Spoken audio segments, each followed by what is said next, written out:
Welcome to No Qualifications Needed. I'm your host, Mintz. I'm joined by my co-host, Andrew Nichols. Damn Skippy. We have a great show for you today. We're going to talk about Game 1, Game 2, Game 3 of the NBA Finals. But before we start, Tal, I'd like to recognize us for getting together to do a second and even more than just two of these podcasts. By just doing this right now, we have already put ourselves out of the class of Dexy's Midnight Runners, Aha, Nena. This podcast, you cannot get rid of us. We are not 99 Luft Balloons. We are not Come On Eileen. We are not Take On Me. We are... Oh, by the way, new title. No qualifications needed, because we have no qualifications, but damn it, we're going to give you our opinions. And you don't have to listen to us. I mean, we appreciate. We have one listener right now, Lewis. Yeah, Lewis Lapolis. Listen to the whole podcast. Mm-hmm. He's really doing a lot this summer. I looked at our I was looking at the YouTube analytics of our first episode, and what I noticed was that the average view time before Lewis's got factored in was 2 minutes and 54 seconds. So literally people would listen to us introduce each other, and then immediately afterward they're like, I don't want to listen to these idiots ever, and they turned it off. But you know what? I have a feeling this is gonna be the podcast that changed it all. This is our number 2. Well, we have to be careful because we're approaching the 2-minute mark, and so soon people, Listen, in about 54 seconds, Tall, people are going to turn down. People are going to tune out. Alright, so let's get started before they do. Game 1, your thoughts. Game 1 was amazing. It will go down in history as the cramp game. I'm not sure that's fair. I think it was a great game, and I don't think the Heat is that by the Heat, I'm referring to the broken air conditioning unit in San Antonio that led to the higher temperatures for the game. I don't think it was that big of a factor. It obviously played a part. LeBron James sat out for the last part of the fourth quarter. But I think all in all, it was a great game, and Spurs won. Something I had thought was going to happen, but that fourth quarter, man, the fourth quarter that they played in that game was just like, we thought that was the best that the Spurs were going to get. Yeah, I think that fourth quarter that the Spurs played offensively, although in fairness it was without LeBron James in the last 3 minutes, but the way they were moving the ball, even LeBron, they would have scored because they gave a glimpse of how dangerous they can be offensively. I mean, at that time, no one would still believe that we'd see the results in Game 3 of how they were playing, but, they're deadly. They can blow out teams that way, and Miami... It shows they have to play defense 100%. They can't slack off. They can't give away possessions. This is going to come down to, can Miami's defense outplay San Antonio's offense? Well, I think that's a good point, but I think that Miami's defense is so reckless and so, it's so reliant on Miami being able and the players being able to go back and forth in all sorts of directions in very minimal time, and it relies on their athleticism and quickness. In that kind of a condition, it's no wonder that they wore down by fourth quarter. But I think you're right. If they're able to keep that up for, say, 40 minutes of a game, not necessarily 48, if they're able to keep it up basically when LeBron is on the floor, I think they have a very good shot at coming back in this series. But we didn't see that in either the end of Game 1 or Game 3. Yeah, and to go off on LeBron for a second, I think it was very unfair, the criticism he received after Game 1. And it's understandable to some extent, but to question his manhood like that, it was just disgusting in a way. And, I don't know who they hated more in this, LeBron or, female body parts that they were calling him, because it was just ridiculous. I think that those people would have criticized LeBron no matter what he did had they lost that game. Yeah. They would have found some way to get at him, so I really don't think there's any credence to the arguments that they're making. I hate how Game 2, everyone's like, this was LeBron's statement, this was LeBron coming back from all the criticism. I'm like, it was stupid criticism. It was just that was a statement. It was a statement game. He scored 38. You know what? We expect that from LeBron. I'm sorry. I don't know if we expect 38 a night. Not 38 a night, but you expect him to have these performances. they're incredible to watch, and you know what? Maybe I'm not as grateful as watching it when I am, but it's just a work of art. And you know, this is what I've come to expect from LeBron. I've come selfish that way. I love watching him play, and I want this every night from him. I think LeBron could do this every night. Yeah. So let's move on to some of our observations. We just got the general perspectives out of the way from Game 1. Let's move on to some more specific observations. So you know this about me. My favorite Spurs lineup that's been going for a long time now, it's been my favorite, is Diaw, Duncan, Parker, Ginobili, and Leonard. And in Game 1, they played a total of 8 minutes together, and their plus-minus was plus 22.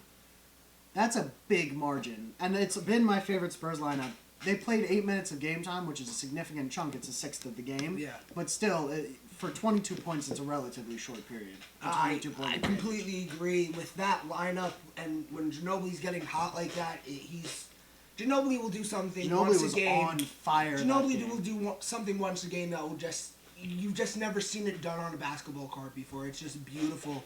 And, you know, I think it's a testament to Boris Diaw and the versatility that he brings to the Spurs in order to stretch the defense, and just the way he's a great playmaker. He can post up, and I think it's very smart that Pop finally put him in the starting lineup over Thiago Splitter. Yeah, I love watching Boris Diaw because he reminds me kind of me when I play basketball. Oh, sentimental reasons. That's adorable. A little bit. Nichols. Plus, Boris Diaw kind of has the same body build that I do. Yeah. When I'm playing the game of basketball, I just think that lineup is my favorite, and I think it's the best chance the Spurs have, because in reality, there's no way that Miami can punish them for it. I don't think anyway. And it gives them a huge offensive advantage. What I will say about that lineup, and why I'm okay that it's not the starting lineup, is because I think Manu Ginobili has proven he's very effective coming off the bench, and Danny Green stepped up. And Danny Green, when he's playing well, the Spurs just altogether can take a relaxing fresh of like air. Like when he steps up, he takes the pressure off everyone else. And you saw him Game 3. That was beautiful defensive display, getting 2 quick steals, and he set the tone. He did. And so we were talking about earlier the Miami defense being the key, and if they're able to play very well, then the Miami has a good chance of winning. I think that a key to Miami's defense is the transition D. You saw in Game 3 especially, there was kind of the Spurs basically took over transition game. And a lot of that, I think, has to do with the fact that Dwayne Wade, I don't like to sound like one of those old curmudgeons that's like, oh, they complain too much. But Dwayne Wade does not get back in transition because he is still arguing calls on the offensive end. And I think that's really it's really a horrible strategic move for Miami, because it leads to a lot of 5-on-4s, 4-on-3s, and it can be really a game-changing thing in a series where we fully expect, 5 out of the 7 games to go, back and forth by, anywhere from 2 to 5 points. If I'm a coach, and that's a pipe dream. Wait a minute. Can we go? What was the dream you had one time? All right, so I once had a quick dream. Tangent. So those who know Michael Graziano will appreciate this story. Those who don't, he's loud Italian. How are you listening? How'd you find this thing? Really? Because you have to be friends with us to find this thing. I'm pretty sure. Anyway, go. So Michael Graziano, he violated my dreams. I was dreaming that he got the head coaching job of the Indiana Pacers. Sorry, Frank Vogel. He was more qualified, apparently.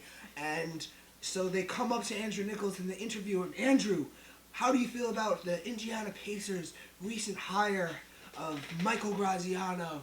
To which Nichols looks into the camera, tear in eye, going, why? Why? Oh, my spiking audio. Why? My Lord. And I woke up scared, but okay. Yeah. I knew everything was going to be all right. Right.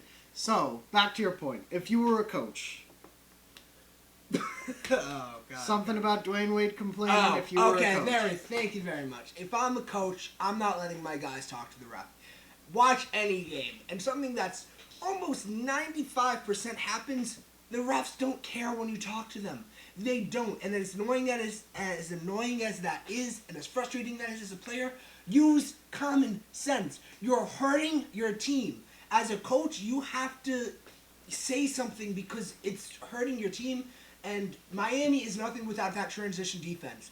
And with the Spurs, constant ball movement, it involves every player being locked and able to rotate on guys when they set screens. Well, you saw it from Popovich in the wired up segments they had in between on TV timeouts and coming back from commercials.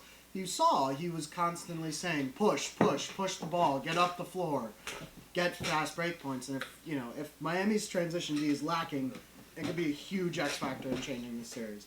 Couple of aesthetic notes that really have nothing to do with the game of basketball on game one.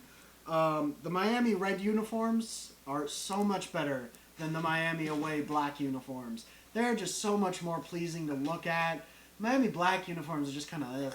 But the red uniforms, they pop out. I like them a lot more. And you know what? The Spurs in the black uniform, that's classic. I like that. I like that a lot. Because it hasn't changed at all since George Gervin in the 70s, you know? Another note, Jeff Van Gundy with Mark Jackson is like 25 billion times better than Jeff Van Gundy without Mark Jackson. I have no opinion on this. I try often not to listen to commentators, so... Well, just Mark Jackson... Because Mike Breen should be talking the entire time. Well, Mike Breen's voice is very soothing. Mike Breen's voice is very soothing, and he's a really great commentator. He knows what's going on. And Mark Jackson's able to cover up Jeff Van Gundy's being an annoying little hobbit most of the time. I think that's about it. 22 Jump Street commercials going on in during this series. Oh, man. Those commercials are bad, man. The ones where they're doing 2-on-2 with Ice Cube in the middle and Jonah Hill and Channing Tatum on one side and two Hall of Fame basketball players on the other side. The thing I don't understand, they got Moses Malone in one of them. Moses Malone didn't talk when he played, and they interviewed him after the game after every game, and every single time he'd just be like, we won the game, rebound, and now he's no different, but in a nationally televised commercial. Ladies and gentlemen, that was not an audio failure. No, I was doing that on purpose. That was exactly how Moses Malone would sound in post-game interviews. It was awful. Anyway, I wasn't there, but I've seen footage. Something I would like to add on.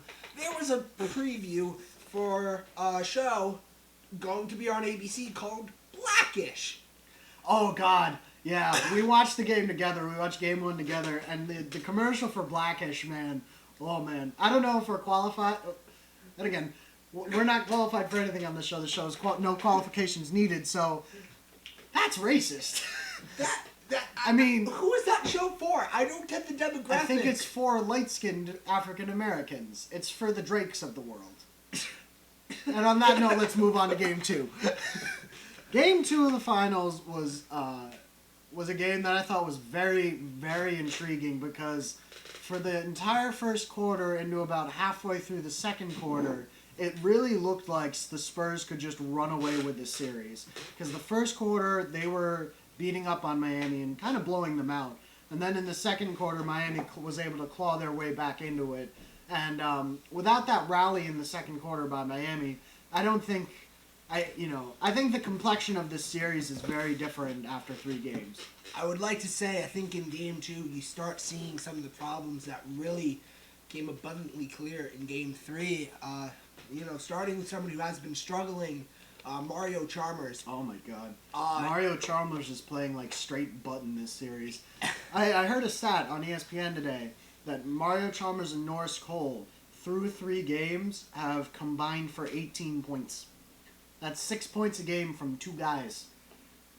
Which 2 guys who, before we entered this series, we really thought that one of the 2 could be the 4th best player on the Heat. It's kind of strange to watch, and it's not like you can't blame this on lack of experience. They've been here before, and multiple times. Norris Cole, not only player, but one of a few player on a very short The only list. player we can think of The who has won a championship every year that he's been in the league. I think Tommy Heinsohn may have in the 1960s. I don't know when he retired exactly. Because he could have retired before the 7th. Anyway, no one cares about Mario Chalmers he's just it's not, it seems just like a lack of focus. And he's not taking bad shots, but like you see in Game 3, he's 0 of 5, and some of them were perfectly open. So I think Miami has handled the post game with it very well, and they're still giving confidence in him, and I think that's what they have to do. Because Mario Chalmers has that J.R. Smith personality. He's irrationally confident. Stupid. Or stupid. Annoying. Or annoying. Wants Andrew Nichols to throw his remote at the television. I have witnessed that. It is sad. It is a sad sight. It's Andrew Nichols. It's like a moment of defeat. J.R. Smith and the Knicks in general have me in a Stockholm syndrome type relationship. It's kind of sad. So Also, back to Game 2. Couple of things that I thought were interesting.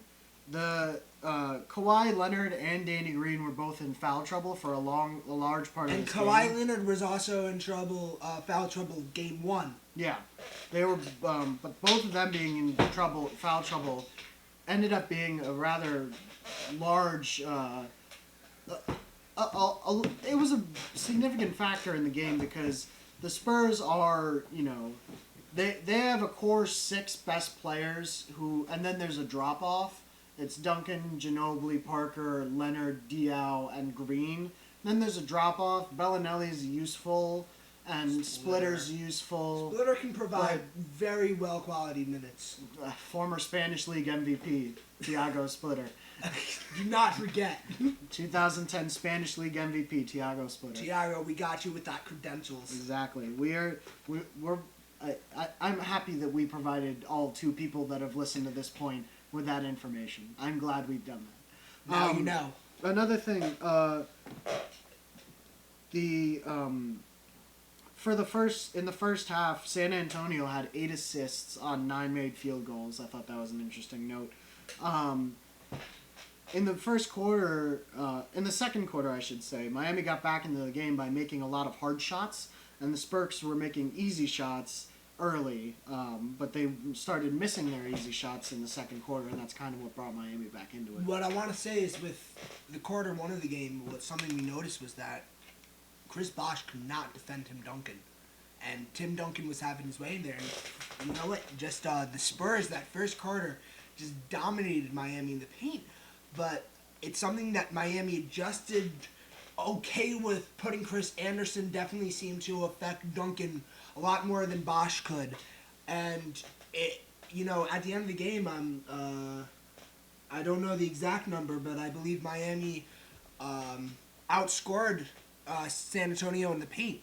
And the Spurs went away from that, whether it was something Miami did with defense, but I think they have to take care of that mismatch, and Duncan can provide those minutes. And I think Duncan is still a force to be reckoned with when he chooses to, take control. Yeah, Tim Duncan so far in this series has been playing really, really well. He's averaging a 17 and 10. 17 points, 10 rebounds per game. He's also, and he plays phenomenal defense. He's great at helping, and the Spurs team defense in this series has been key because it's hard to explain, but basically the Spurs, what they want to do is keep LeBron James out of the paint. So what they do is they get as many people as possible to clog the lane as soon as they see him driving toward the bucket. Tim Duncan is the anchor. He's able to get really vertical with his arms and get up high, which alters James' shots, as most people probably know from the statistics about Roy Hibbert and his impact on LeBron's game. But the Spurs shell, I think, has been thriving in this series because Dwayne Wade has been shooting like ass from the perimeter and even from mid-range, which allows his defender, his man to cheat into the paint and clog the lane even more for LeBron. And LeBron can't even decide to kick it out to Dwayne because he's not really a threat anymore from mid-range. I have it written down here. Wade didn't make a basket outside of the paint until there was 37.7 seconds left in the third quarter in Game 2. That's almost a game and 3/4 without making a shot outside of the paint, which is nuts. With Miami, we knew going into the series that San Antonio had the better team. San Antonio had the better roster, and overall they had better talent. And choosing Miami was largely because they have the best player in the world in LeBron James. And you're seeing these guys who, if they played, consistently, could, I feel that Miami, they add so much from the bench, but when they play bad, it takes so much away from them. And they need these players like Mario Chalmers, like Dwayne Wade, like Norris Cole to be able, and Ray Allen, he has, he's been doing okay, but, we're not talking, no player aside from LeBron James, mainly in Game 1 and 2, he did okay in Game 3, the 7 turnovers were really shitty. LeBron played in Game 3, LeBron came out really strong, and then faded a little bit. But, you need those other players to be consistent, and LeBron can't carry a team, completely on him. He needs some support, and I think Bosh has been playing well, but in Game 3, only getting 4 shots? Yeah. That's crazy. It's a problem. So do you want to move on to Game 3, Tom? Yeah, let's move on to Game 3, and my boy.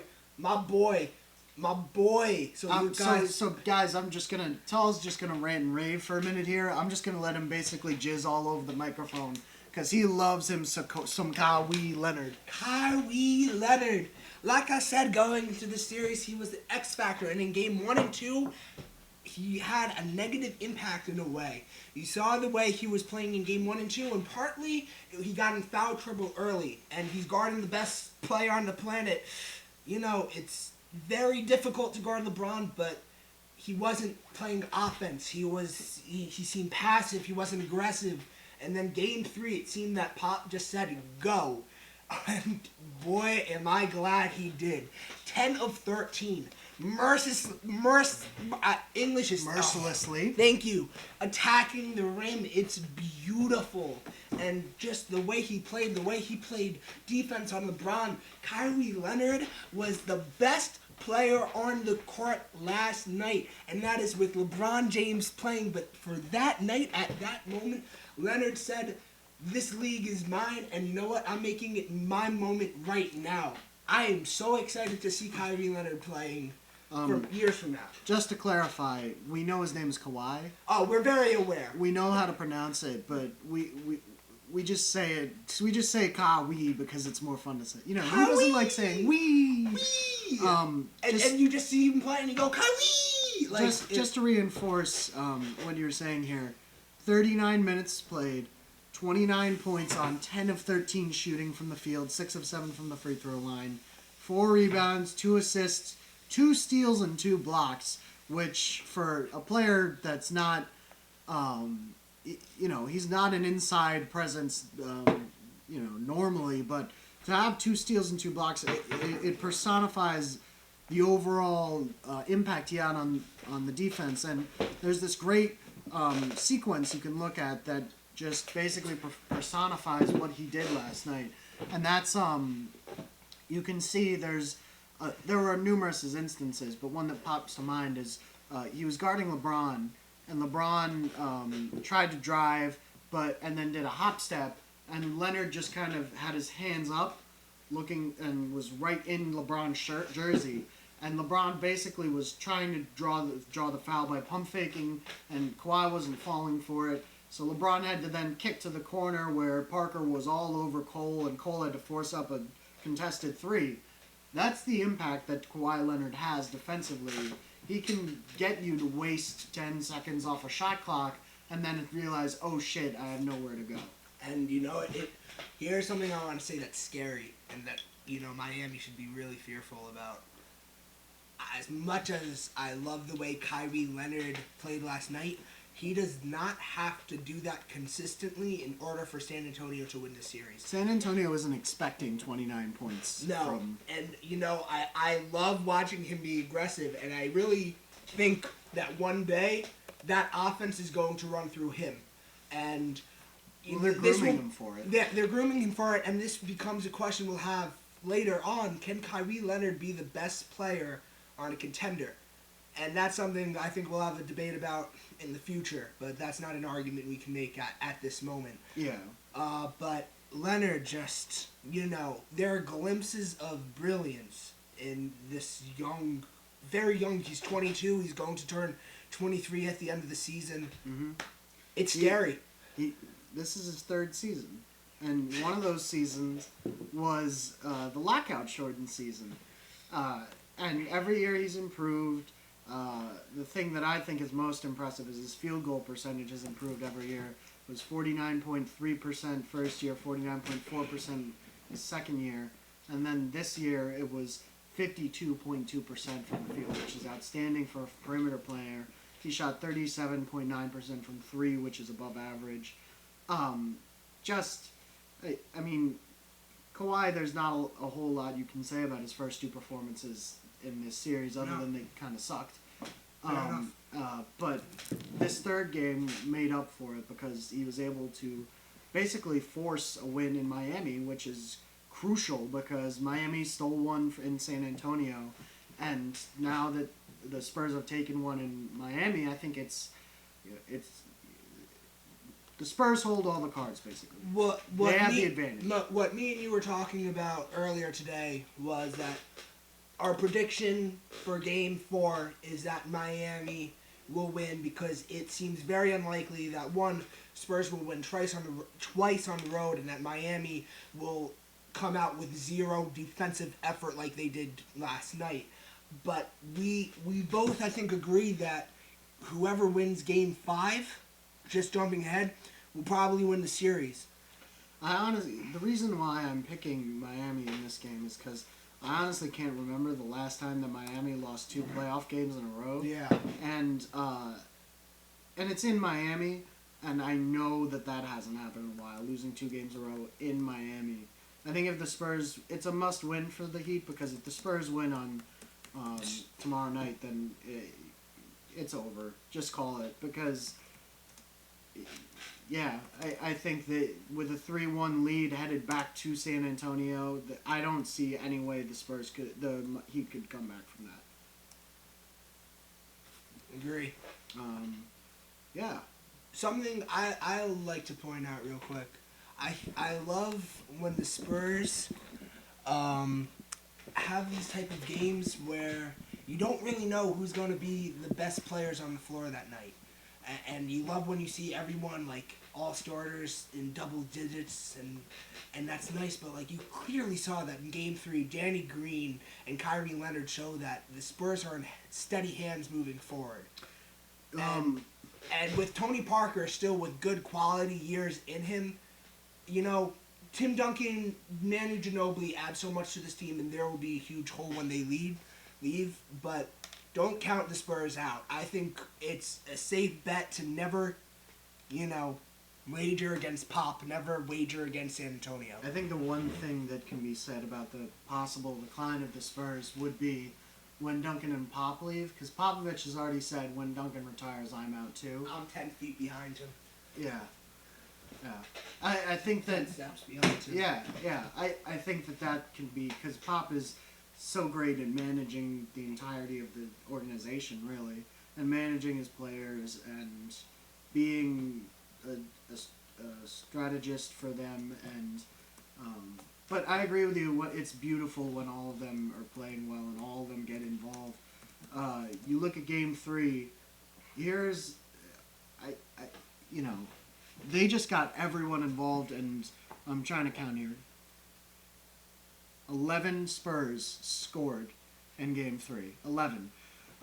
So Duncan had 14, Dio had 9, Leonard had 29, Parker had 15, Green had 15, Aaron Baines came in and scored, Matt Bonner put in a basket, Tiago Splitter had 6, Jeff Ayers, not Jeff Ayers, my bad, I was reading wrong. Patty Mills had 5, Bellinelli had a 3, and Ginobili had 11. And, when you have that many people scoring, and that's not even including the players that got in and at a rebound or, They were incredible, really. They were clicking, and Yeah. that's probably the best game you're going to see from them this series. And they blew Miami out of the water. Well, what's the specific number? Was it 71.5% shooting in the first half? Yes, Absolutely ridiculous. That will that's never. not happening. That's not happening. It was a again. finals record. Yeah. It was a finals record. So I think that Tall is going to be right back. He has to go find his book. We're about to wrap up the show. We can never really have just a show that ends and that we just kind of go out on a good note on. But, whatever. You guys enjoy listening to me ramble. Can you tell that I'm totally stalling right now and I have no real purpose to the words I'm saying? I hope you can. Because, what? Tall asked me, told me to talk about who will replace Pop, and I honestly have no idea. I don't know any of the Spurs assistant coaches because Pop is just like a presence in and of himself. And at any rate, yeah. Did he pick? No. Tall cannot. What? Tall, we're not gonna edit. We're not gonna edit. I don't Okay. edit anything. You couldn't find the Well, book. here's what I remember one, and I actually think it's a good one to leave off because it's a question. It's not a question. It's a hypothetical. It was a question that Bill Simmons posted in his footnote in the Book of Basketball, and that is, if Dwight Howard had Bill Russell's brain, would the league fold? Nichols. Would the league fold? Yeah. Yeah. Is it over? Yeah, league's done. I think the real interesting question, if you put Bill Russell's brain in Dwight Howard's body, and then you put Russell Westbrook's brain in Kevin Durant's body, then traded Kevin Durant to the Rockets, would they go 82-0? Ooh. I'm going to say no. That's my question for you, audience. What are we calling the listeners? Not asshole lickers. You yelled at me for that one. Yeah, we're gonna come up with a good nickname from you. How about this? For now, answer that question for me. Answer that question, folks. And also, generic nickname. What nickname would you guys like?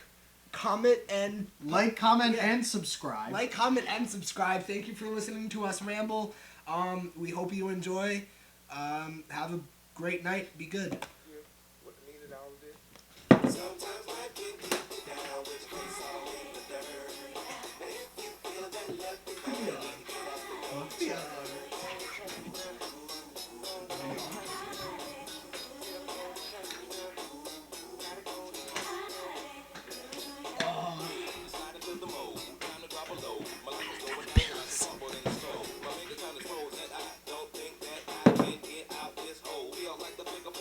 like the jury when awakens if they keep that dead block. I can't move, I can't eat, I can't even breathe. Can't even buy a decent sack without the stems and the seeds. No trees, no peas to ease the stress of everyday living.